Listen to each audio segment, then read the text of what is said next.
A pleasant day, everyone. In this video, we will take a closer look at the Philippine laws related to the children.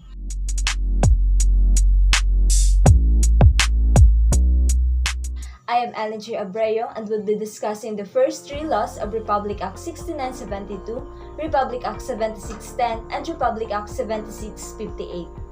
Ratified on November 23, 1990 is the Republic Act 6972, known as the Barangay Level Total Development and Protection of Children Act. This is an act establishing a daycare center in every barangay, instituting therein a total development and protection of children program, appropriating funds, therefore, and for other purposes. From the word itself, this program shall be implemented by the barangay. It is hereby declared to be the policy of the state to defend the right of the children to assistance, including proper care and nutrition, and to provide them with a special protection against all forms of neglect, abuse, cruelty, exploitation, and other conditions prejudicial to their development. The Total Development and Protection of Children Program for daycare ay provided sa mga batang 6 na taong gulang with the consent of the parents. Ngunit, kapag ang bata ay neglected, exploited, and nakakaranas ng abuse, such consent are not required. The Total Development and Protection of Children Program shall include the following: A. Monitoring of registration of birth and the completion of the immunization series. It is for the prevention of tetanus, tuberculosis, measles, and etc. B. Growth and nutritional monitoring. Dito na pumapasok yung mga supplementary feeding program. C. Care for children of working mothers during the day and night. Ito yung kapag naiiwan yung bata sa bahay, dapat ay may adult siyang kasama na may alam sa pag-aalaga ng bata so they will develop normally as healthy, happy, and loved children even in the absence of their mothers during working hours. D. Materials and network of surrogate mother teachers who will provide intellectual and mental stimulation to the children. E. A sanctuary for abused, neglected, or exploited children either in one child institution in the barangay and or network of sanctuary homes, this of which will take in children in urgent need of protection due to a situation which endangers the child or which has exposed the child to cruelty and abuse. F. Referral and support system for pregnant mothers for prenatal and neonatal care. This is which correlates to the delivery of the infant under conditions which will remove or minimize the risk to mother and child. Moreover, daycare centers shall be alert to illegal abortions and incompetent and untrained helots so that they are provided the needed basic training for normal delivery. And lastly, G. Support system and network of assistance from among the members of the barangay for the total development and protection of children. Next is approved on June 17, 1992 is the Republic Act 7610, or also known as the Special Protection of Children Against Abuse, Exploitation, and Discrimination Act. It is declared to be the policy of state in order to provide special protection to children from all forms of abuse, neglect, cruelty, exploitation, and discrimination, and other conditions prejudicial to their development. Provide sanctions for their commission and carry out a program for prevention and deterrence of increases intervention in situations of child abuse, exploitation, and discrimination.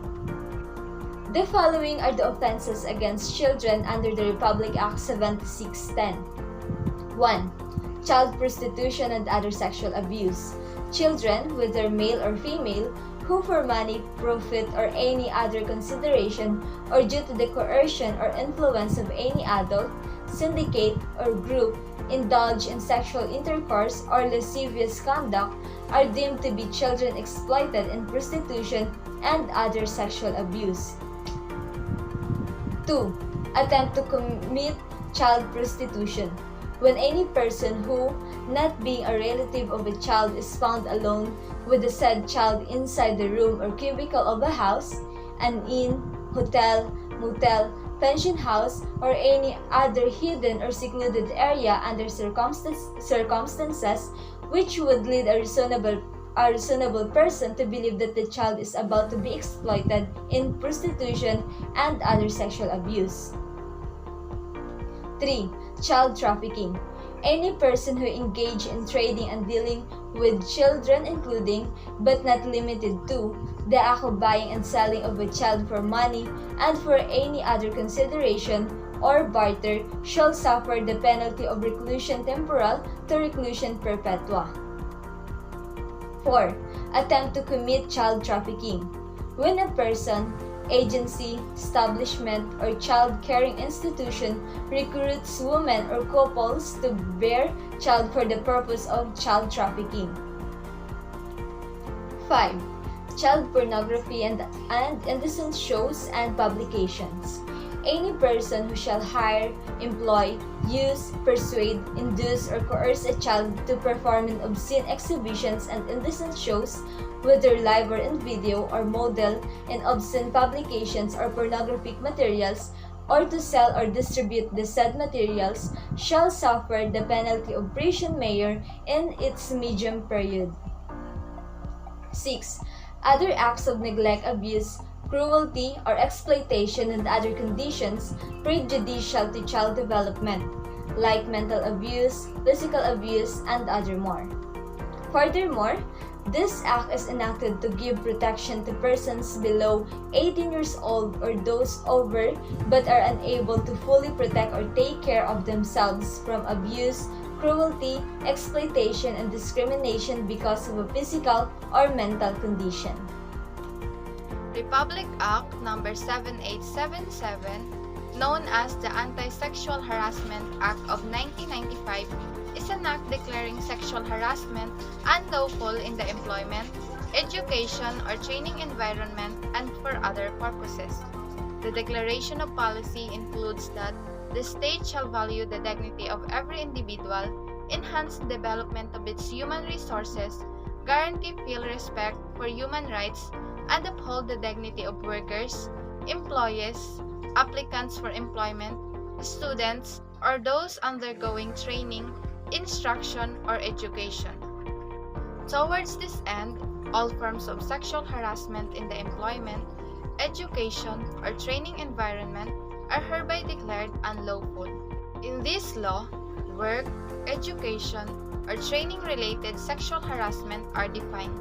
By this, work, education, or training-related sexual harassment is committed by an employer, employee, manager, supervisor, agent of the employer, teacher, instructor, professor, coach, trainer, or any other person who, having authority, influence, or moral ascendancy over another in a work or training or education environment, demands, requests, or otherwise requires any sexual favor from the other, regardless of whether the demand, request, or requirements for submission is accepted by the object of the said act. In line with this, any person who violates the provision of this act shall upon conviction be penalized by imprisonment of not less than 1 month nor more than 6 months, or a fine of not less than 10,000 pesos nor more than 20,000 pesos, or both such fine and imprisonment at the discretion of the court. Going forward, Republic Act 8353 or the Anti-Rape Law of 1997 is an act expanding the definition of the crime of rape and reclassifying the same as crime against persons. The law considers that any person, whether a prostituted person, non-virgin, or one who has an active sexual life, may be victimized by rape. By declaring that rape is a crime against persons, the law no longer considers it as a private crime. Anyone who has knowledge of the crime may file a case on the victim's behalf. The prosecution continues even if the victim drops the case or pardons the offender. In this case, the penalty varies depending on the act itself and the circumstances surrounding it. These include the reclusion perpetua, which is the imprisonment from 20 to 40 years, is imposed on the offender if rape is committed through sexual intercourse, And prison mayor, the imprisonment from 6 to 12 years. It is imposed on the offender if rape was committed through oral or anal sex or through the use of any object or instrument that was inserted into the mouth or anal orifice of the woman or a man. This may also be elevated if reclusion temporal, imprisonment from 12 to 20 years, or reclusion perpetua, depending on the circumstances surrounding the crime. By continuing, Republic Act Number 8980, Act of 2000, is an act promulgating a comprehensive policy and a national system for early childhood care and development known as ACCD. The Declaration of Policy is hereby declared the policy of the state to promote the rights of children to survival, development, and special protection with full recognition of the nature of childhood and its special needs, and to support parents in their roles as primary caregivers and as their children's first teachers.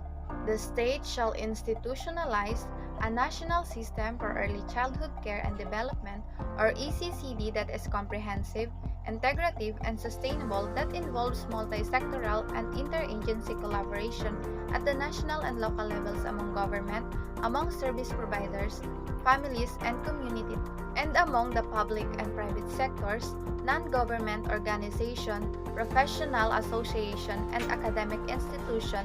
This system shall promote the inclusion of children with special needs and advocate respect for cultural diversity. It shall be anchored on complementary strategies for ECCD that include service delivery for children from conception to age 6, educating parents and caregivers, encouraging the active involvement of parents and communities in ECCD programs, raising awareness about the importance of ECCD, and promoting community development efforts that improve the quality of life for young children and families. The purpose of this act includes early childhood care and development, system to the full range of health, nutrition, early education, and social services program that provide for the basic holistic needs of young children from birth to age 6 to promote their optimum growth and development. In line with this, Republic Act Number 9208, Act of 2003, is sent to institute policies to eliminate trafficking in persons, especially women and children, establishing the necessary institutional mechanism for the protection and support of trafficked persons, providing penalties for its violations and for others. It is hereby declared that the state values the dignity of every human person and guarantees respect individual rights.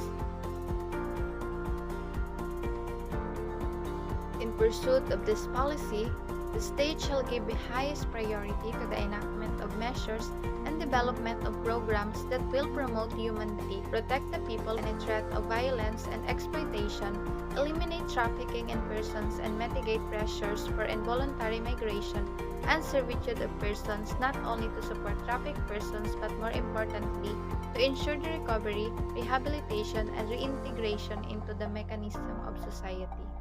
In pursuit of this policy, the state policy recognized the equal rights and inherent human dignity of women and men as enshrined in the United Nations Universal Declaration on Human Rights, United Nations Convention on the Rights of the Child, United Nations Convention on the Protection of Migrant Workers and their Families, United Nations Convention Against Transnational Organized Crime, including its protocol to prevent, suppress, and punish trafficking in persons, especially women and children, and all other relevant and universally accepted human rights instruments and other international conventions to which Philippines is a signatory. Consequently, another presenter will present the other act concerning children, and his name is Mark Paduga.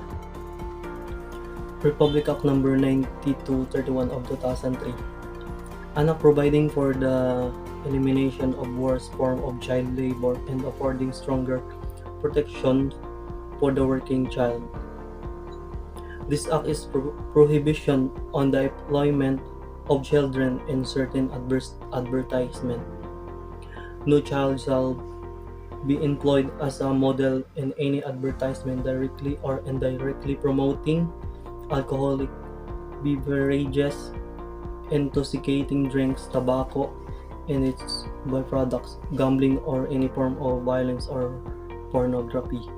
Next is the Republic Act Number 9262, or BAUC, the Anti-Violence Against Women and Their Children Act of 2004.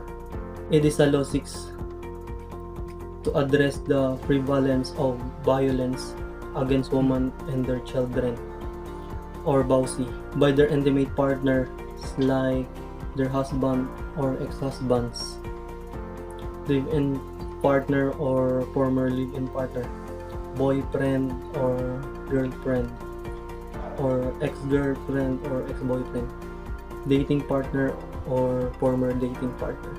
And then Republic Act 9344 of 2006, an act establishing a comprehensive juvenile justice and welfare system, creating the Juvenile Justice and Welfare Council under the Department of Justice, appropriating funds therefore and for the other purposes. So the Republic Act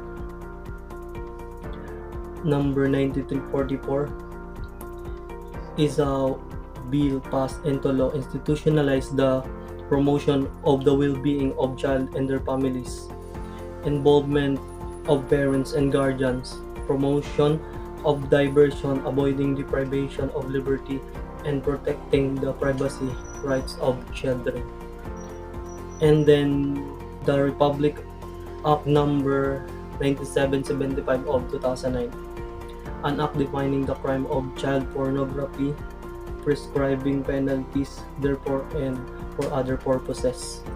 The Republic Act number 9775, otherwise known as the Anti-Child Pornography Act of 2009. Child refers to a person below 18 years old of age or over but is unable to fully take care of or protect himself or herself from abuse, neglect, cruelty, exploitation, or discrimination because of a physical or mental disability or condition. And that's it. The next reporter is Emeline Barbera.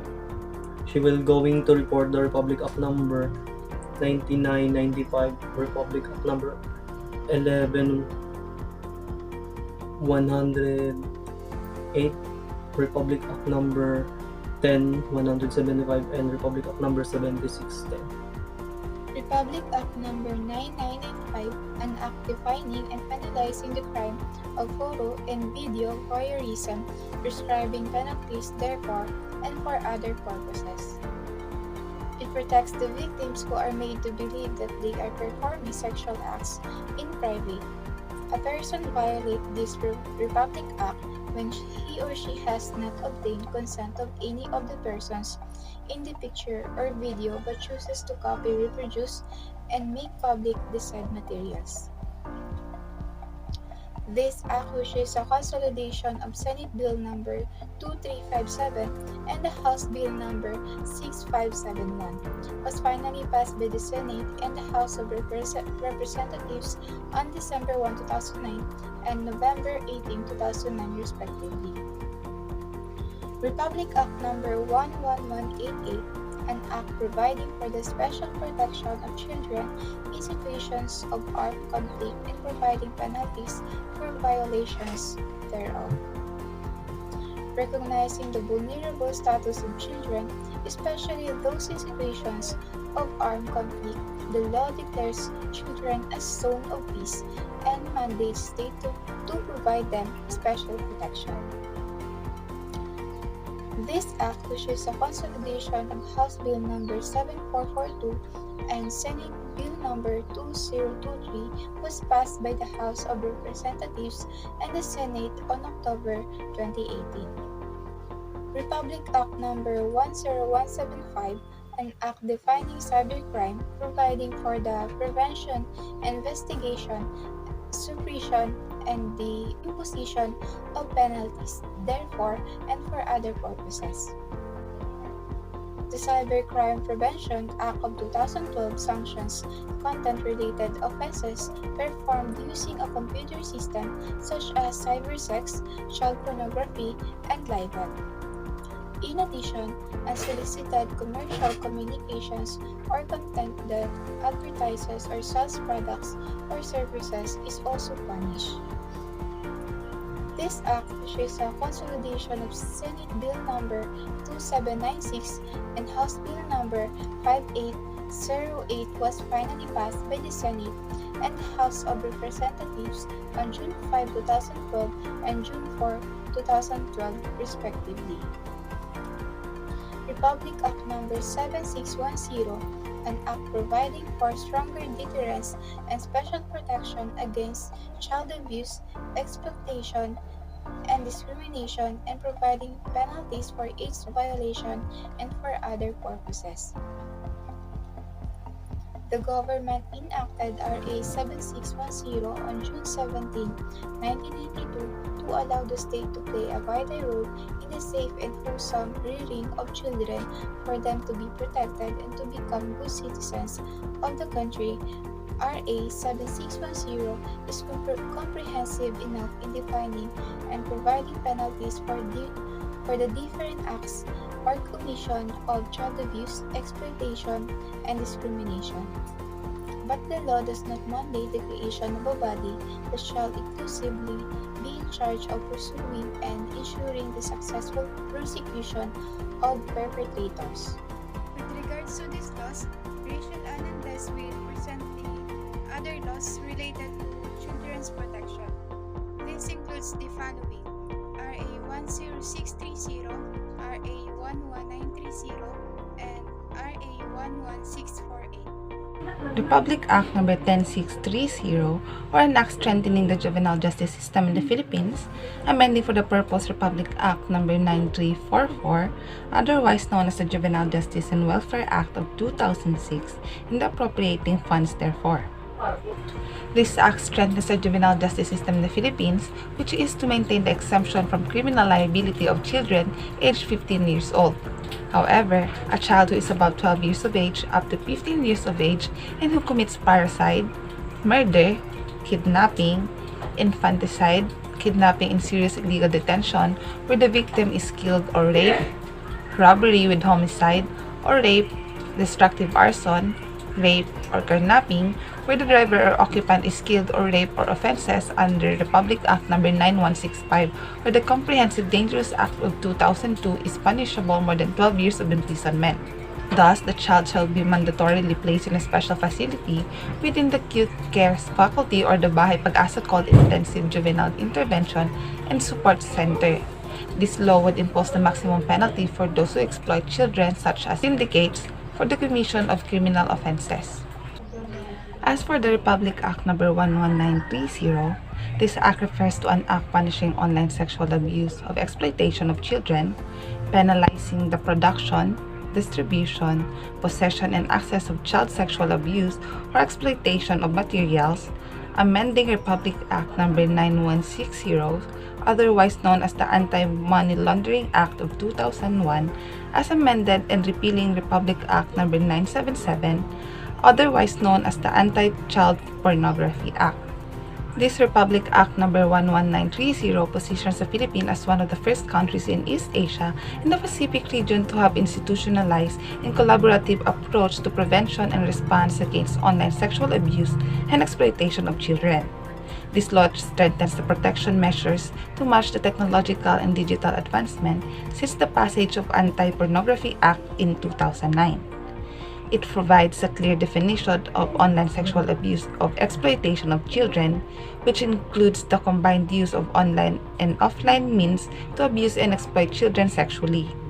Further, this law was developed in collaboration with the private sector, such as internet service providers and telecommunication companies, to ensure there is a viable infrastructure and available technological capacity to prevent, detect, and block off child sexual abuse of exploitation of materials found online. The law is equity-focused, which ensures the child's protection, services, and interventions are responsive to the needs of children with disabilities. Contrastly, Republic Act No. 11648, this refers to an act providing for stronger protection against rape and sexual exploitation and abuse, increasing the age for determining the commission of statutory rape, amending for the Purpose Act number 3815 as amended, otherwise known as the Revised Penal Code, Republic Act number 8353, also known as the Anti-Rape Law of 1997, and Republic Act number 7610 as amended, otherwise known as the Special Protection of Children Against Abuse, Exploitation, and Discrimination Act. This law increased the age for determining statutory rape to 16 years old to provide more protection for young people against sexual exploitation and abuse.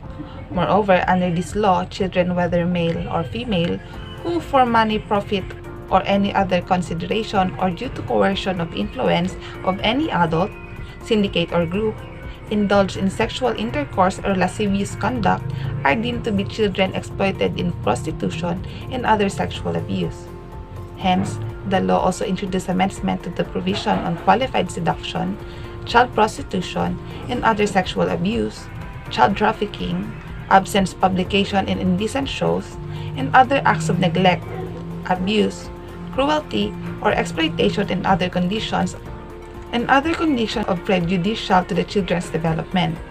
It also added a provision which directed the inclusion of the subject on the rights and protection of the children in the basic education curriculum. Taking all this into account, by all these laws implemented, all children in the Philippines and Filipino children elsewhere are protected from all forms of violence, abuse, exploitation, and discrimination. This would be all, and thank you for watching.